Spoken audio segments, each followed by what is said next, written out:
કહેવાય છે કે કળિયુગમાં સગા સંબંધીઓ પર વિશ્વાસ કરતા પહેલા પણ 100 વાર વિચાર કરવો જોઈએ, કારણ કે આપણે જે હત્યાની ઘટનાઓ સાંભળતા હોઈએ છીએ તે ઘટનાઓમાં સૌથી વધુ પરિવારના જ એક શખ્સે અન્ય શખ્સની હત્યા કરી હોય છે। અને આવી જ એક ઘટના અમદાવાદ શહેરમાંથી સામે આવી તે જ અંગે વાત કરીશું આજે આ વિડીયોમાં। નમસ્કાર, સ્વાગત છે આપનું ક્રાંતિ માર્ગમાં અને હું છું મેક્ષુ ઠક્કર આપણી સાથે। હાલમાં જે રીતે અમદાવાદ શહેરના સિલજ વિસ્તારની વાત કરવામાં આવે તો પોલીસને જાણકારી મળે છે કે અવની હાઇટ્સ નામના જે ફ્લેટ્સ છે ત્યાં એક બંધ ઘરમાં એક પુરુષની લાશ છે અને પોલીસ જ્યાં ત્યારે પહોંચે છે તો તે સમયગાળા દરમિયાન તેમને એ લાશ જોવા મળે છે। તે હતી મનીષ ચોકસી નામના વ્યક્તિની લાશ અને તેમના પુત્ર સાથે જ્યારે આ અંગે પૂછપરછ કરવામાં આવે છે કે ખરેખર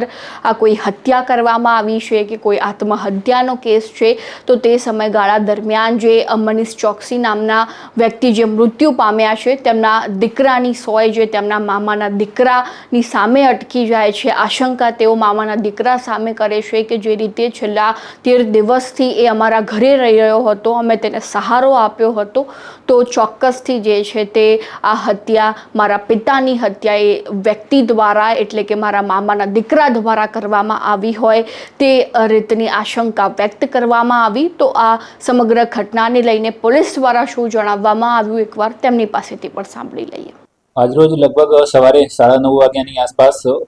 અવની હાઇટ્સ કરીને ફ્લેટ છે શિલજ ચોકડી પાસે, ત્યાં સવારે વર્દી મળેલી કે આ ફ્લેટની અંદર એ 902 નંબરનો જે ફ્લેટ છે એની અંદર એક પુરુષની લાશ પડેલ છે। તો એ બાબતે પોલીસે જે તપાસ કરતા આ ફ્લેટમાં મનીષભાઈ ચોકસીનાઓ મરણ ગયેલ હાલતમાં હતા અને એમના પુત્રને પૂછપરછ કરતા એમના પુત્રને એમના જે મામાનો દીકરો જે 12 દિવસથી એમના જોડે રહેતો હતો એમના ઉપર અને અત્યારે ભાગી ગયેલો હોય એમના ઉપર શક હતો અને એમના પુત્રએ ઘરે ચેક કરતા એમના 5 લાખ રૂપિયા પણ જણાતા ના હોય, જેથી એમના મામાના દીકરાએ